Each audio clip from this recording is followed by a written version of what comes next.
I'm Al McFarland. Welcome to the Conversation with Al McFarland. I'm glad to be here and glad to have you along as well.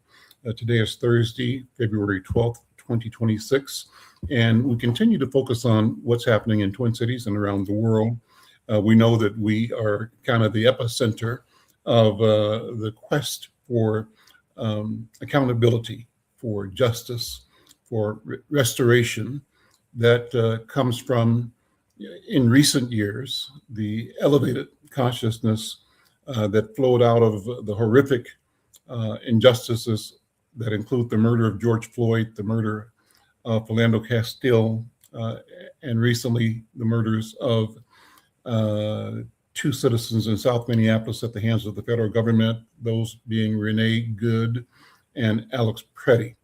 And today we're going to just continue examining, policy issues here in Minnesota, the latest news in Minnesota, but also national, international policy issues as well.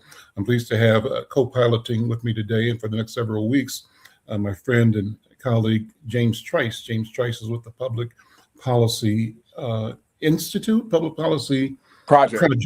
James, yes, brother, good to see you. We had a great conversation yesterday. Yes. I look forward to continuing it today. How you doing, man? Same here. I'm beautiful, man. How are you? I'm well. And so the main thing for us, how I see this, James, is two brothers talking. We're going to be a third in a minute when we bring in Brother Clarence D. Castile, but brothers talking, having just a straight up conversation. Right. And the idea is the clarity, the intentionality, the honesty with which we address each other and the issues we're concerned about. We simply are being straight up and being for real. And we're doing that in a way where on these platforms, Facebook, LinkedIn, YouTube, we're inviting a lot of more people to be involved in the conversation, to share their thoughts, their ideas. In fact, if you want to be in the conversation over the course of the next hour, we'll list on the screen a QR code. You can click on that and we'll invite you into the conversation to agree or disagree, with anything we say or bring new ideas to the conversation. We welcome that. And we think it's important that we talk to each other. That's the name of the game. Talk to the people, talk to each other, and let the world know how we feel, how we see ourselves, how we see the world, and what we believe is our mission to improve the world for ourselves, our families, our neighborhoods, and for humanity itself. Let me first of all bring in Brother Clarence D. Castile. He is among other things, a philanthropist. He's leading a project called Microgrants. He serves as CEO, and the mission is called Lights Out. It's a unique proposition, and he's uniquely qualified to speak to the value, the need, the vision of the microgrant program, the Lights Out initiative in particular, because it's personal for him. Brother Clarence, good afternoon. Welcome to the Conversation with Al McFarland. Good afternoon, Al and James. And Al, before we go too further, it's lights on. I said lights out, lights on. Thank you, appreciate it. The screen is so tiny. Yeah. That I couldn't read what the. And it's okay. It's just funny, and it's okay. And I'm glad we could. Lights out, lights on. You're right. I see. I made my screen bigger now. Yeah, it's got an exclamation point at the end of it. There we go. Yeah. Well, let's talk about what is lights. That's a great way to get into this. Tell us about Lights On. And so what I would like to do is start out just talking about the mission of microgrants, and then we'll lead into what Lights On does as well. Okay. Mm-hmm. The mission of microgrants is to spur economic and self-sufficiency by giving strategic and timely grants to low-income people of potential, boosting them into financial independence. Our grants are up to $2,500, focused on helping grantees obtain well-compensated jobs. We focus on 3 interrelated areas: education, training, and entrepreneurship. We work with partner agencies who recommend grantees and help them complete applications and follow up on the progress along the way. These partnerships allow us to reach out to more individuals in culturally component ways. Our grants fill a funding hole that grantees couldn't find elsewhere. There is always a waiting list for deserving individuals, Without the micro grants, these individuals would be delayed or denied access to certain funds. Since our founding in 2006, micro grants has provided more than 5,000 grants to individuals to advance their goals. In our most recent survey, 99% of grantees had either already achieved their goals or they had set out to achieve and were still actively engaging in pursuing these goals. All micro grant grantees are low income and 87% are people of color. We define organizational success as a continued pipeline to high potential program participation. Now, Lights On, this program was developed because of the death of my nephew, Philando Castile, when the police officer said he had tail lights out in his car. Mm-hmm. So I'm just going to bypass the script and tell you the story that I heard from the founders of Lights On, which was Joe Savaggio. You probably know him. I knew Joe.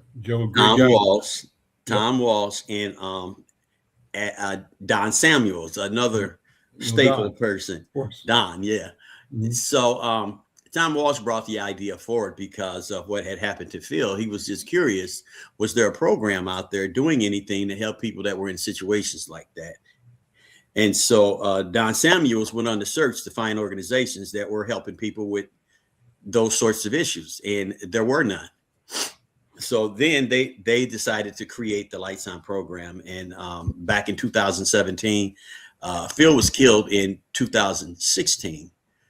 And so they started working on it at the end of 16 and didn't get it flushed out until 17 when the program started.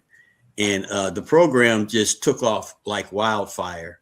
And I'm jumping ahead by saying this, but we had over last year, 2025, we had 150 police departments in the state of Minnesota, and another 40 police departments nationally in 21 states that were participating in the program.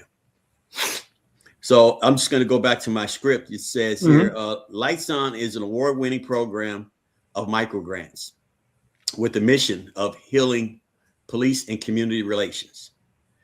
Through partnerships with law enforcement and auto service providers, Lights On replaces traffic tickets with repair vouchers. Cars are repaired at no cost to the driver, which means safer cars on the roads, and lower income drivers avoid the downward spiral of a costly equipment violation ticket and a repair. Voucher recipients take a survey while their cars are being repaired, so we have a demographic. 1 in 3 recipients' households is under $30,000, as well as having testimonials about the police interaction. 99.2% are satisfied or very satisfied with the interaction with the officer that gave them the voucher.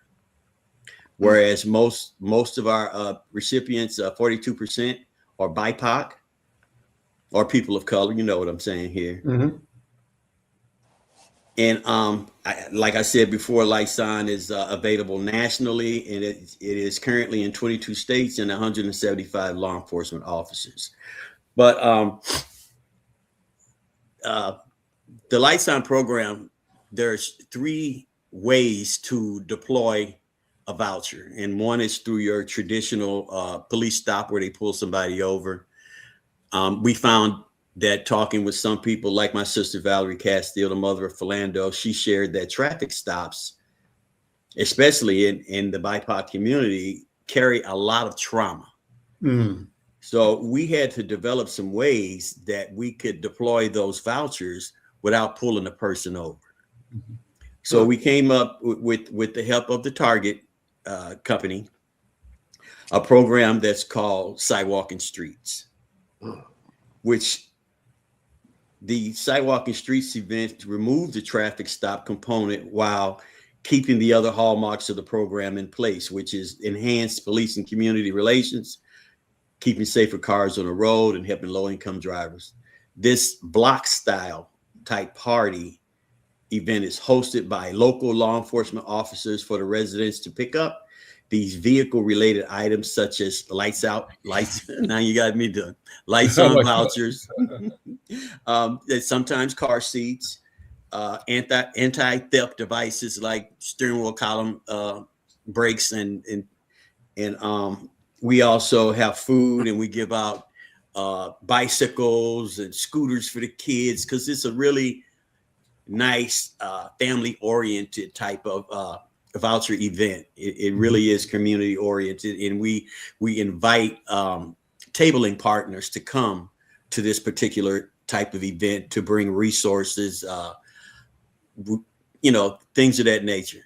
So it's a really another good way to engage the community without having the trauma of pulling somebody over. Mm-hmm. And then there's another way, which is called an informational way of giving it, in which a police officer would take down your license plate number while they see you driving, get your license plate number, and then they'll have it ran down at the department, and then they'll send you a letter. They'll send you a letter in the mail and tell you, hey, we saw this car, it had a light out, we have a voucher for you at this particular police department. Mm-hmm. You can come and get it, or we can mail it to you. And that's another way of delivering it via no stop method.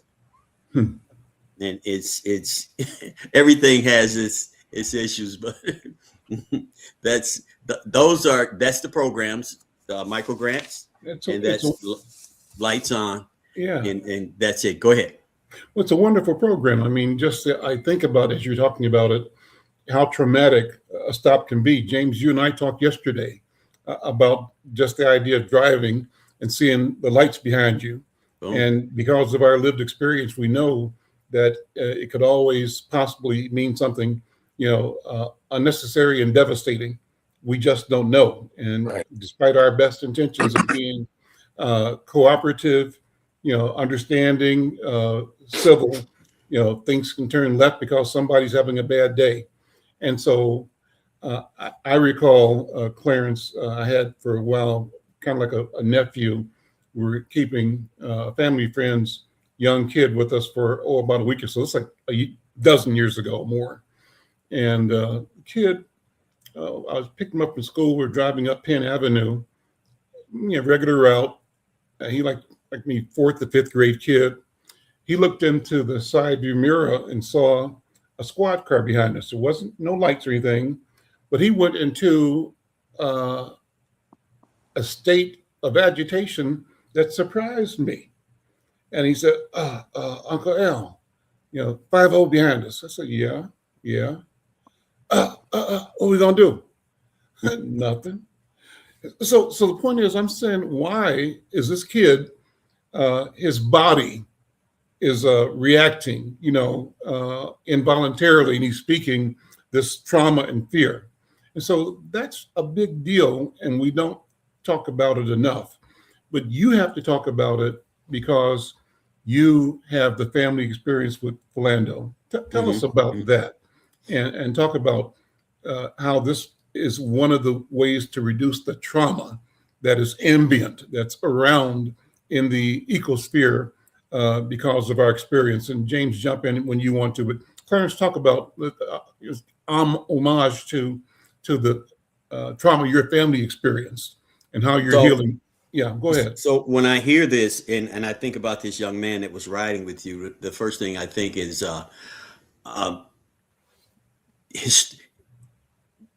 historical or generational trauma.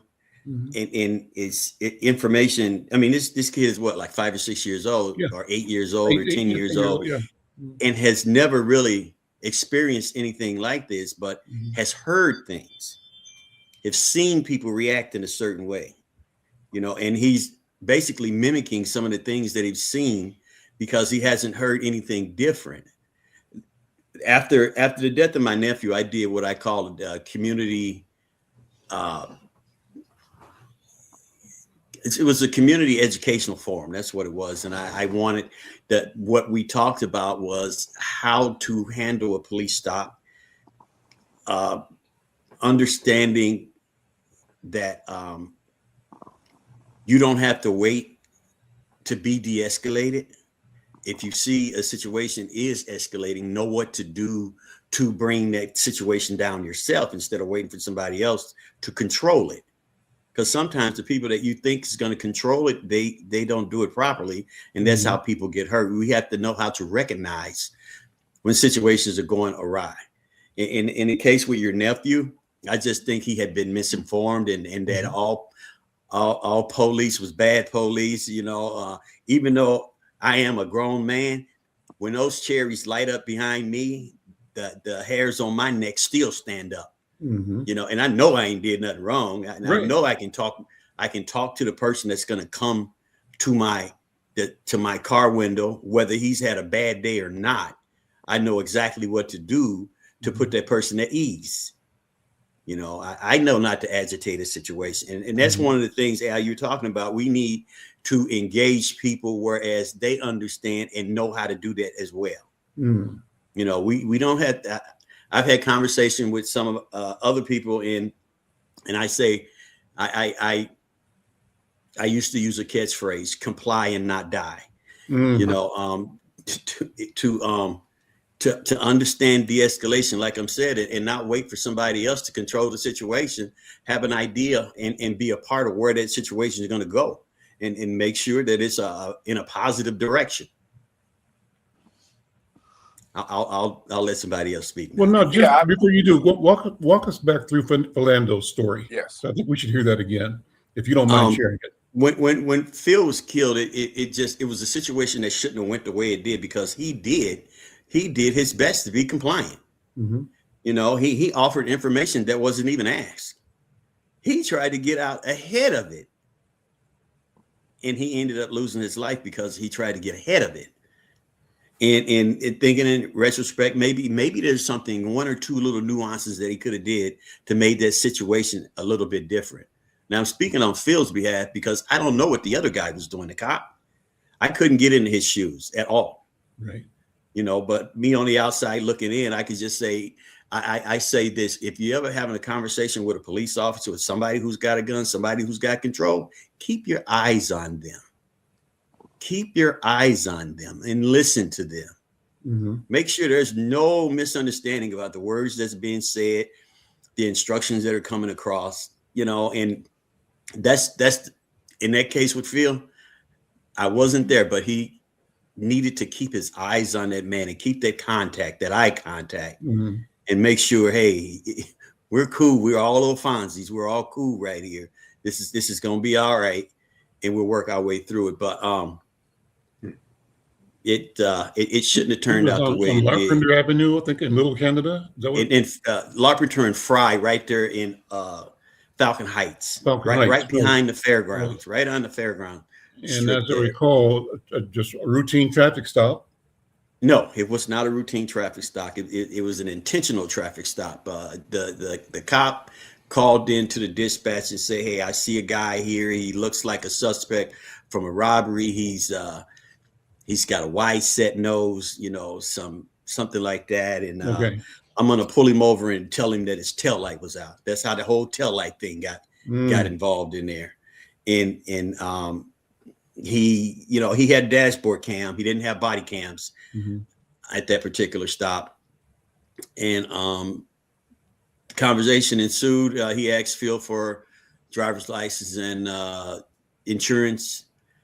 Phil had the insurance at a reachable place. He gave him the insurance, and he told him, "I need your driver's license." And Phil told him, I got to tell you, I have a firearm on me. So the cop says, "Don't reach for it."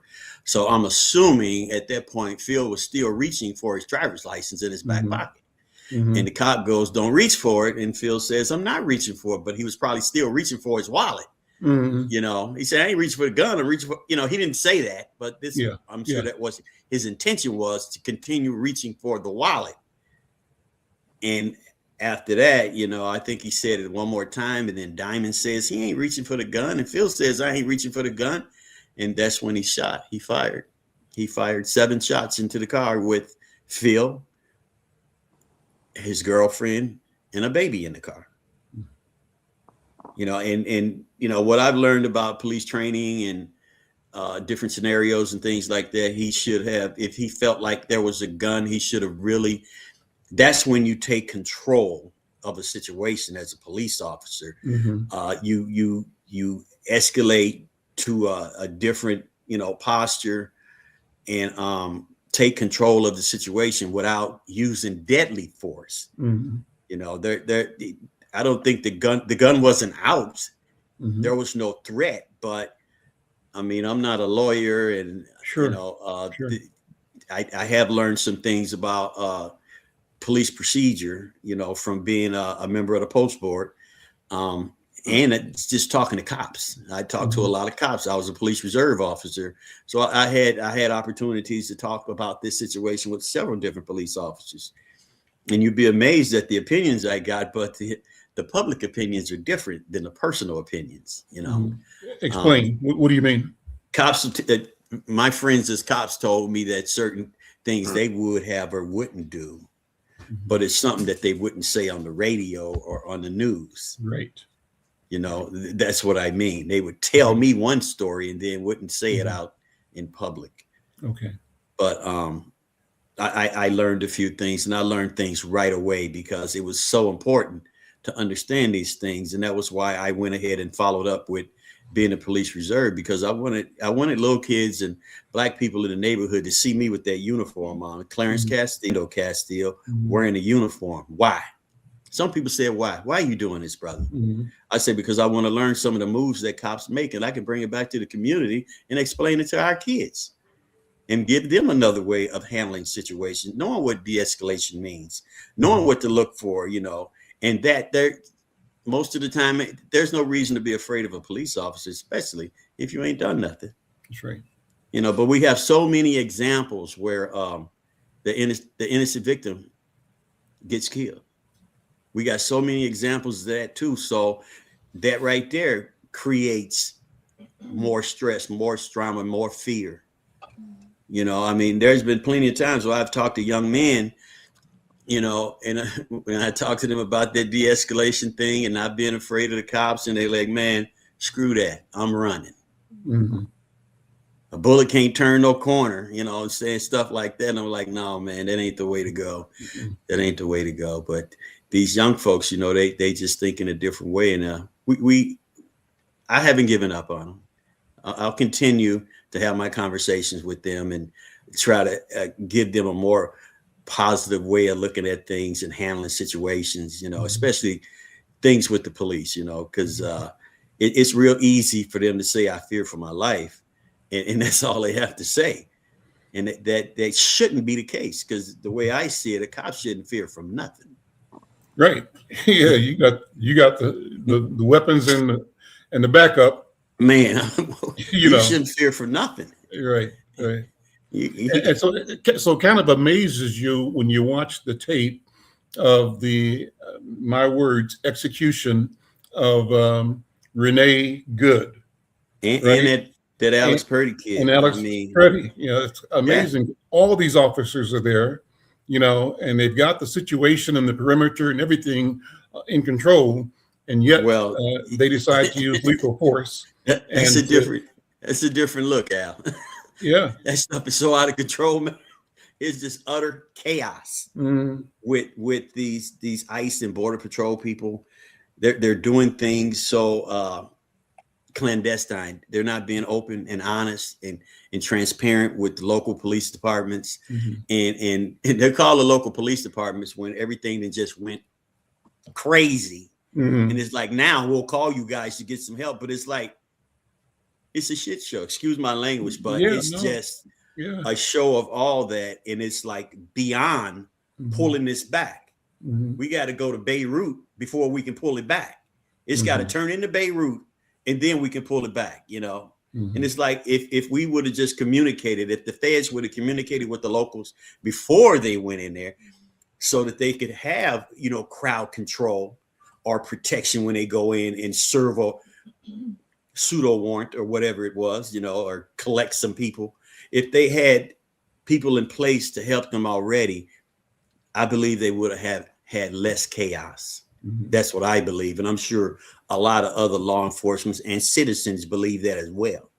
Because nobody's saying that immigration control is wrong. Nobody's saying it ain't supposed to be done.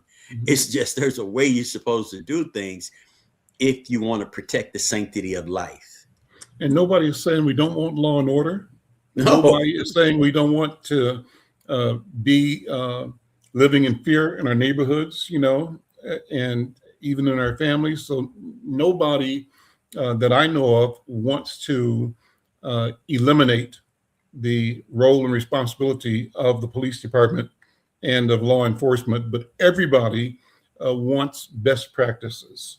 And that Exactly. is a humane and consistent and transparent and predictable set of reactions and responses, or set of activities by those entrusted with this power of life and death. James, jump in, man. Speak to both your memory of the Philando Castile incident, and that in the context of things that happened before and after the history of people being eliminated at the hands of the government, either the city, the county, the state, now the federal. And where are we now? Where do we go from here? Well, thank you so much, Al. And Brother Clarence, before I even get started, I just wanted to say again, man, my heart still goes out to you and your family for the loss of Philando. He will forever be remembered, and his life and the way it was taken out. I think is a landmark for us to really think about and say, how do we change this situation?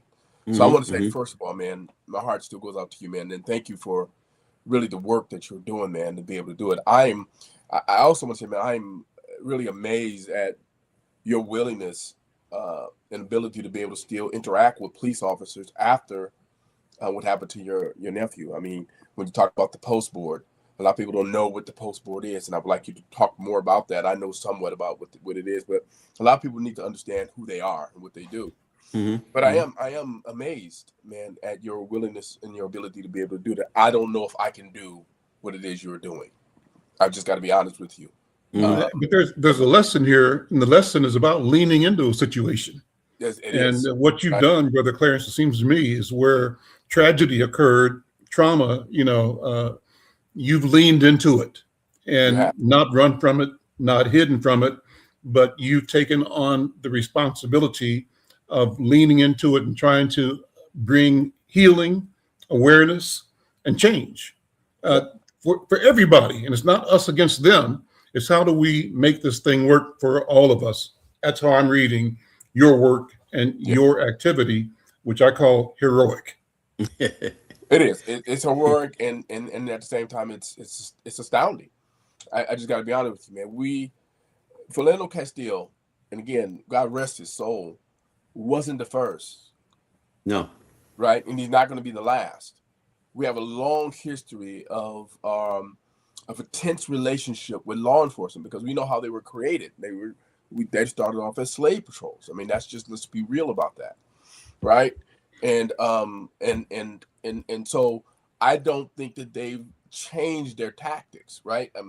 Because we know you talk about how we de-escalate, how we keep our eyes on the police officers, and how we do the thing we need to do. But there's so many cases of people doing the right things and still being taken out by law enforcement. Just real. Secondly, they use this narrative, I'm afraid for my life. Man, that's a false narrative to excuse the behavior, and also in courts of law to be able to justify and be able to get leniency by jurors to say, yes, he must have been afraid for his life. And the reason why that narrative exists is because they have a perception of Black people that we are criminals, right? America sees Black men as America's villains. That's the perception of Black people. So they show up already on 10. They're ready because their perception about Black people is that we're criminals. So they don't show up any other kind of way. They don't show up with white people. Like, I've seen white people slap cops and still get, right? Still just get arrested, taken in, no harm done to them. I've seen white people run from police officers. They don't get shot down like Scott in North Carolina. I mean, these kinds of incidents happen, right? So the police on this thing, and I don't think they've repudiated or removed this idea that we are threats just simply being. So when young black men say to you that that they don't trust the police and they're going to run, they have reason to. It's like, look, I either run or I'm going to get killed. So if I run, I may have a chance to get away from this. I want to save my life. And many times complying does not mean that I'm not going to die. That's right. Right. And so, Al, how old was your nephew? How old was he? He was about maybe 8 or 9 years old, maybe third grade, fourth grade. 9-year-old young black kid to say 5-0. Yep. What should we do? Dude, it wasn't that he was misinformed. It's just that he has a history. He just 8 years old. And he already has an understanding that law enforcement doesn't mean any good. We want them to. And black people we don't want to get rid of police. We just want the same service that white people get. Right, because they used to have this slogan on their cars that say to protect and serve. I remember that. I don't know if they have it on their cars anymore. It says to protect it depends on what department. They got different slogans. Everybody got a different slogan. Right. But you remember that slogan. I think most people do. Yeah. Protect and serve. Yeah. But protect and serve who? And what they've shown to have done over time is to protect and serve the interests of the white ruling elite. That's what they've been known to do. Right. So I commend you on what you're doing. I don't trust police officers. I know I need them. I remember, let me give you an incident that happened with me. There's some drug dealing going on in my block. And I said, well, let's call the police. So my wife and I said, let's call them. Well, first I tried to talk to the brothers. I said, brothers, come on, y'all can't do this. I got grandbabies. Come on, brothers, y'all don't do this. Well, they didn't stop. So I said, I have no choice but to call the police. I was reluctant to call the police. I was reluctant. So I called the police, right? So the police come to my house. I invited them in. We talk and all that.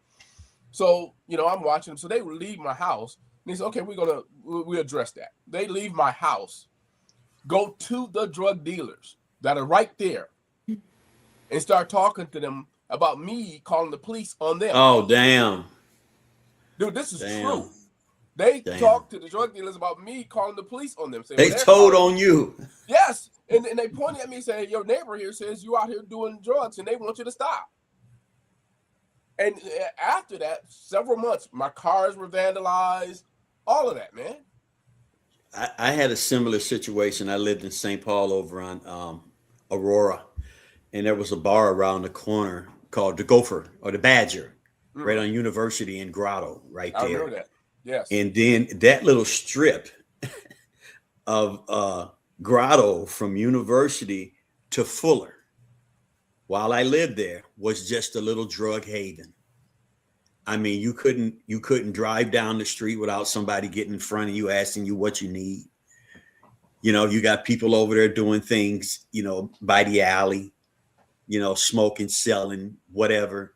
And the same thing you just said, I called the cops, but I had them on the phone. They didn't want to come down to my house. And they told me, ain't nothing we can do. We had to catch them in the act. And I'm like, if you came over here and just watched them, you catch them in the act. Mm-hmm. And back then we had a guy named Ron Pauline. You probably know him, Al. I know Ron Pauline. Sure know Ron. Selby area CDC, I think he ran. Yes. Summit. It was Summit something, but I bought my house from him. Him and Shem Shakur used to work together. Him and Shem Shakur. Remember Shem? Okay. Yes. But Ron Pauline had cameras. He put cameras up around the neighborhood. I remember that. And he was recording people. And I don't know if he got people locked up, but Ron was one of those community activists that will walk up and down the alleys with a stick and run people off. And when he moved to Florida, God, that was when things got worse because that was right on his corner, 5 blocks from his house. But those kids was off the hook. And I understand what you're saying. They didn't finger me. The cops didn't finger me, but they kind of fingered me from a distance. Like, oh, we can't help you. Right. So my point is, and so let me ask you this question. You talked about the stop that happened with Philando. Mm-hmm. Did he have a busted taillight? Was that an excuse to stop? Okay. So again, but let me be honest. I don't know if the tail light was out because after what happened with the shooting, everything that guy said, him being a suspect, that was gone. The tail light being out, that was gone. The focus was on the shooting. It wasn't on the other stuff. Right. But he talked about no more. But the shooting wouldn't happen if he wouldn't have stopped him and I'll say he had a broken tail light, because exactly when I look at the you said he didn't have a body cam, the officer had the dashboard cam. The dashboard cam. When you look at the dashboard cam, there's no broken tail light. Exactly. Okay. Right. So I think that was one. He made up a lie because he saw a black man in the car, and he perceived him as a threat, and then stopped him. It's just horrible. He didn't do anything wrong. Philando didn't do anything wrong. In all due respect, even though you mentioned, I think in some of your comments, well, he could have done this and we could have done that and we could have done that, and we always make those excuses about ourselves, and what that does is reinforce the trauma. Well, maybe if he would have done this and that just reinforces the trauma. What it says is he could have had there may be a valid reason. Well, I don't know what reason. Again, a tail light or anything like that. It doesn't amount to a death sentence. No, God, no. You know what I'm saying? It's not punishable by death. No, right? No, none of that's punishable. I understand. I get what you say. I understand why the brothers are running. I understand why they're cautious. Because my heart beats. You said it yourself. My heart beats. And I'm like, what? Am I going to make it out? Am I going to be able to call my wife? Matter of fact, I have my phone sitting up like that. And then my plan is to, every time a cop comes, I'm going to push my camera to start my, to start your recording already.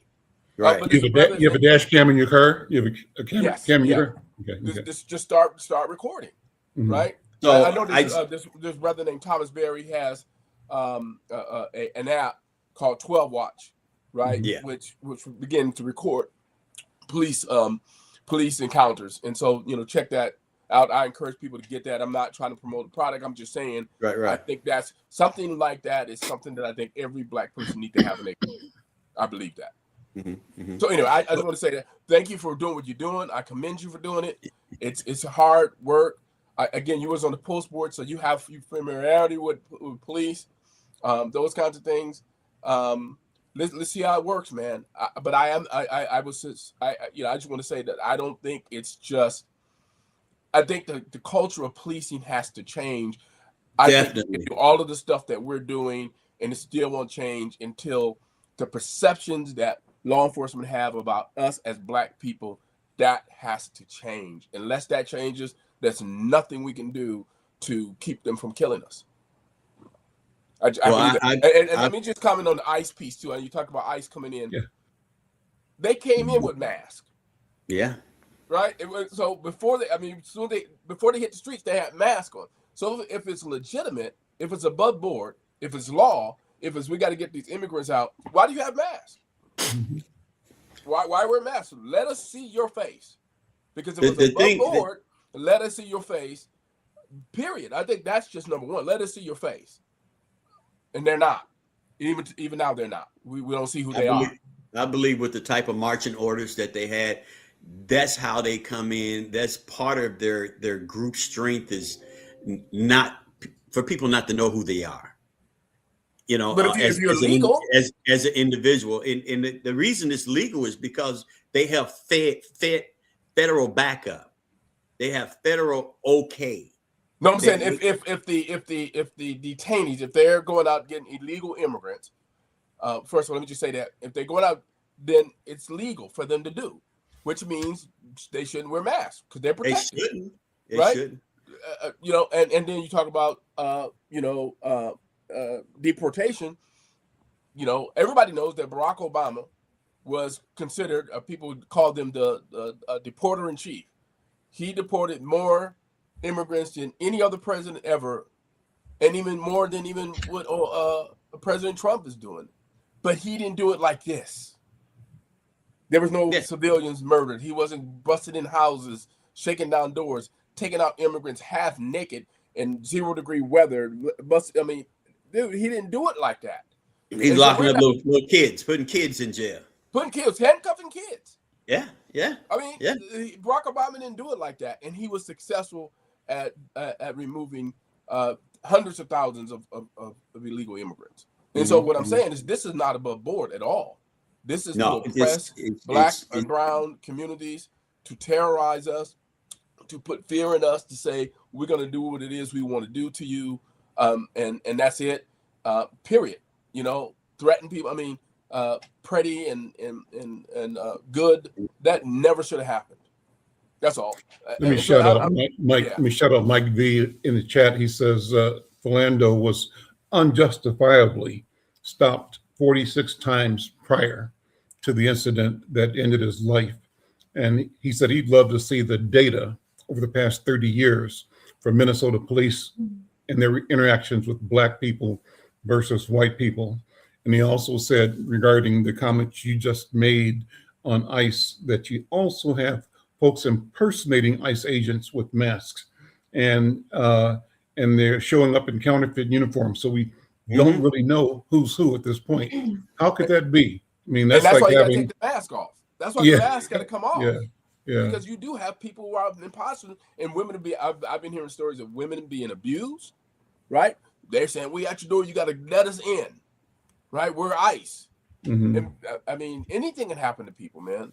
And so that shows that their means or their motives were nefarious, and their intent was nefarious at the jump, and still are. So anybody, before you go, if you're watching or want to be in the conversation, drop a note in the chat. Let us know where you're listening from or watching from. Make a comment, questions, or statements. We welcome that. This is us talking to us and the world. So thank you for tuning in. And wherever you are, let us know where you are and raise a question or make a point. Go ahead, Brother Clarence. I lost my train of thought, but go ahead. Somebody else. I can't think of what I was going to say. I was going to respond to something about what we were talking about, and I lost my train of thought. Okay. Well, when I was doing a lot more lobbying, registered lobbyist, when I was doing a lot more lobbying, there was a bill. I never moved it yet, but because I didn't get enough support after talking with a lot of legislators, and that is to do drug testing of police officers after incidents like that. Right? They don't do it. And the research, so what happens is when they kill us, they do testing of us to see if we got drugs in our system. Am I correct? Right? And they say, oh, you know, Tamir Rice had this, right? Or whoever had drugs in his system. And talk about the drugs in it. He had weed in the system. Mike Brown had marijuana in his system. And they talk about this. And it's like, okay, what about the police officer? Did he have drugs in his system? Right? Because my research shows that law enforcement is one of the professions with some of the highest drug and alcohol abuse ever. Law enforcement, doctors, firefighters, I think, and I can't remember the whole list, but law enforcement is one of the top 5 drug and alcohol abuse that they have. Why don't they test police officers more often, particularly when officer involved shootings? And so when I was moving a bill at the legislature to say, hey, let's pass this bill so that when an officer kills a civilian, they are immediately tested. They got to give a hair sample, you know, come behind this van, let's get in this truck, you need to pee in this cup. And then they test the police officers, right? And I got a few senators that said they were moving, but several people said, ooh, they didn't want to touch it. But I still think that should happen. I believe that law enforcement officers should be tested for drugs and officer-involved shooting, particularly if somebody is murdered. And I agree with you 100%. And along with that, they should have psychological evals as well, you know, after a police officer involved shooting, you know, because like you said, there's a lot of things that could be going on, you know, in their lives that have them react a certain way. When Phil was shot, there was one of the things that I advocated for is to know exactly what that cop was going through 2 or 3 hours before he got to where he was at. What kind of mood was he in? I kind of had this idea that there was some sort of hazing possibly going on. He could have been had peer pressure or something like that, you know, perform a certain duty or do something, you know, to prove to us that you are, you know, are with us. You know, you never know. It was just, I had all kinds of questions, and you know, I was basically led down a rabbit hole that those kind of questions we can't ask. You just don't ask those kind of questions. Right. And I didn't think that was right. You know, I mean, we need to know everything and what this man's psychological profile was before he got into this situation with Phil, because it didn't start with Phil. I felt like it started before he came to Phil. If he's saying he was looking at a suspect from a week ago, this thing started a week ago. It didn't just start today, but they didn't. I was told at that particular time they weren't concerned about what his mind frame was a day ago. They just were focusing on right then and right there. Mm-hmm. You know, as a citizen, we tend to have a different perspective than what police and district attorneys and county attorneys and, you know, the perspective they may have. You know, us as law-abiding citizens, we see things in a little bit different way. And, you know, sometimes we can't get the answers, the questions answered in a satisfactory way. And that was the whole thing with the shooting of Phil, you know, and again, with the shooting of Renee Good and Alex Preddy, you know, we're getting the same thing all over again.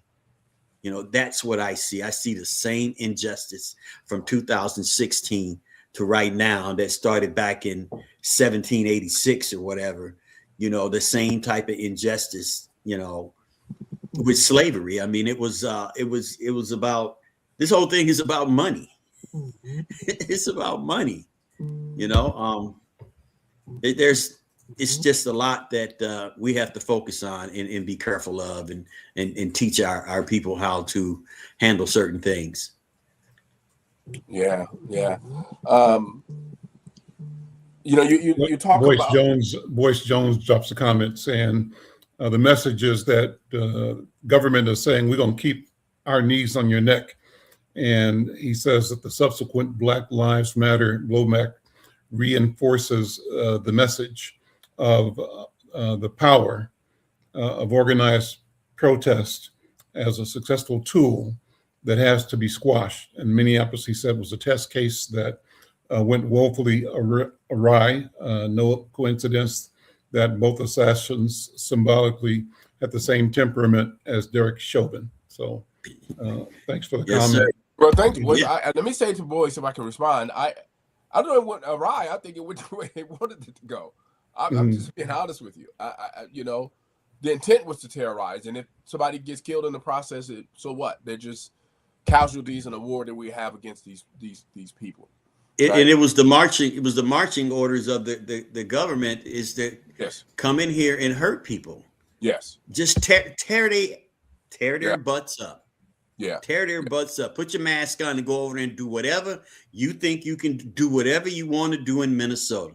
I mean, I have never in my life seen somebody get maced directly in the eyes at 2 inches. At 2 inches. 2 inches. I mean, that to some people, if you have any type of allergy, that would kill you. Mm-hmm. The mace would kill you.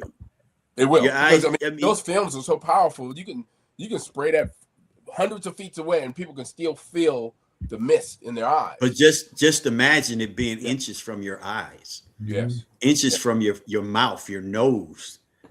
Could I ask you another question, Brother Clarence? Is you talk about your relationship with Target and how Target has supported this work.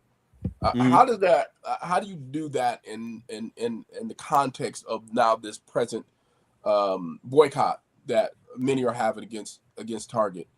How's that affected Target support for you? But how do you rectify partnering with them and yet the community boycott against them? So when we talk about Target, community, boycott, first thing I think of the DEI situation when the president laid out this thing to certain large corporations and used fear tactics. If they didn't cut out DEI, that the president would take something from them or put them on a blacklist or something like that. And a lot of the large corporations, they fell for it. You know, they drank the Kool-Aid or whatever and say, okay, we're going to dismantle our DEI projects, and took a lot of small Black businesses off of their shelves. which at that point it caused a lot of boycotts as well. And I can understand why. I mean, I thought it was really, really unfair. I mean, but our president has done a whole lot of things that are unfair. So, but with this ICE thing that's been coming up lately, and for ICE to go to Target and subject those 2 guys that got drug out of there, the guys that were legally here, I believe they had citizenship, and they were still drug out of Target, in handcuffs and taken away. So the boycotts, I believe, are the community saying to Target, we need you to speak up. Mm-hmm. And there are a lot of Minnesota Fortune 500 companies that have spoken up by signing petitions saying that they want ICE out. They have collected funds and built more or less a war chest to, not a war chest, but a chest to support the community. A lot of these Fortune 500 companies, larger companies in the state of Minnesota have donated funds, and they've raised lots of money. When I say lots, it could be several $1 million to help the community. In the way that it has supported our organization throughout this whole, Target started working with us in 2024. That was before the ICE thing even started. And we got our last donation from them just in December here. And we were well on our way to the occupation, because that's what it was. It's an occupation. It's not a whatever they're saying it is. But Target has been very supportive with us to come into the community to help bring the resources of our Lights On program. That's been their aim, to help the community. But as far as the DEI stuff, I don't know what they've done as far as bringing, Black products back to their shelves, the small businesses. I'm not sure about what they've done in that area. But I'm still a Target guy. I mean, I really don't go there much. I just don't. But I can. I can. I just got to be honest. I haven't shopped at Target since we. That's what I'm saying. I don't go there much, but I can. I go to Walmart. It's like right there too. Yeah. Let's be honest. We don't have a lot of options, alternatives. We can move around, but we need to have our own stores. We need to be able to shop. We need things. We need things. Kind of stuff happens, because there's certain things they have, and you can't get them anywhere else at a price that's affordable to you. But I haven't done it. And again, I'm not going to decry people who do. I just wanted to know how that relationship is going with you in your work. That's what I'm. Well, right now, the relationship is still good. We're still talking to Targets and planning on doing the streets and sidewalk and streets events. This starting in the spring in April. We'll be doing our first sidewalk and streets event, and Targets will, I'm sure, be a big part of that. What is the event again? Describe the event again. It's called Sidewalk and Streets. What it is, it's a community engagement event where we have different community vendors come out and showcase whatever their resources may be. We may have, if we're in Hennepin County, Human Resources may come. Mm-hmm. Minneapolis Fire Department may come. Different police departments in Hennepin County may come. We may have the sheriff there. We might have Minneapolis Police there. We might have Parks Department there. And they'll all help out with giving out vouchers and stuff like that. And then, the other people are showing the different resources that they bring. And we're tabling, and they're giving out swag, and we're raffling off bikes, and we're having hamburgers and hot dogs. And, Q Bear may be there, your friend from over there, Q Bear, so we have a lot of fun with that, and we get some good work done. Let me share a couple of headlines that we can react to. It's kind of down the same vein. I pulled together just some hot topics, and one of them having to do with the ICE occupation, as you described it. And the title of this particular blurb is ICE Leadership Defends Mass deportation campaign before Congress. It says top immigration officials, including the acting head of ICE, testified before the House Homeland Security Committee this week, vigorously defending the agency's aggressive deportation operations and saying agents will not be intimidated amid growing criticism. Democrats pressed tough questions about enforcement tactics and the deaths of civilians during federal operations, while Republicans largely supported the administration's approach. Why this is important? This is a high-profile hearing, and it's shaping the national debate on immigration enforcement, on congressional oversight, and accountability for federal agents. I watched some of, is it Kristi Noem's testimony yesterday, and it was horrific. Pam Bondi, I think, right? Pam Bondi. Yeah, Pam Bondi. Unbelievable. Yes. Let me read one more and then just have you guys react to it. Second headline is White House and Democrats clash over ICE reforms and DHS funding. Lawmakers are deadlocked in negotiations over possible restrictions on ICE's conduct. Democrats are rejecting the latest White House proposal as insufficient and are pressing for stringent reforms tied to Homeland Security funding, raising the prospects of another partial government shutdown if a deal isn't reached. Why is this important?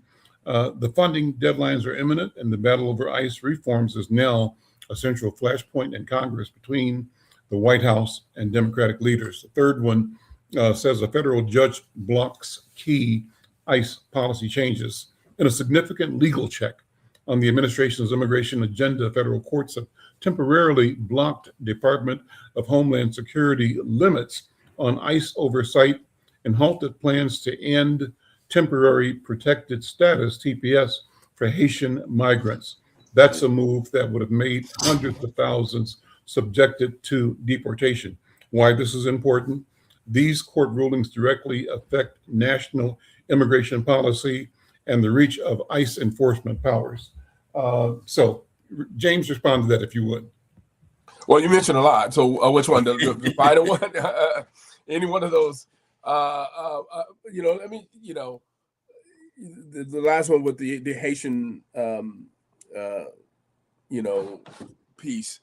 I think it's critically important for us to understand, what the power of the courts, right? So we have the power of the courts. So judges were able to block this piece at this point. That doesn't mean that Donald Trump or this regime is not going to try to appeal this in some way, shape, or form. And so we need to be, watching what goes on there. I saw some of the testimony yesterday with the hearing with Pam Bondi yesterday, and she was very, defensive. Let me say reluctant, if not,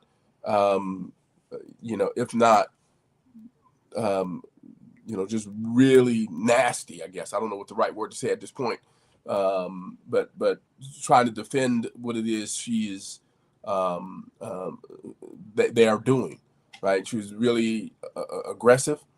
Matter of fact, virtually I saw some of the footage. She was ignoring some of the questions that were asked of her of the DFL or the Democratic members of the committee,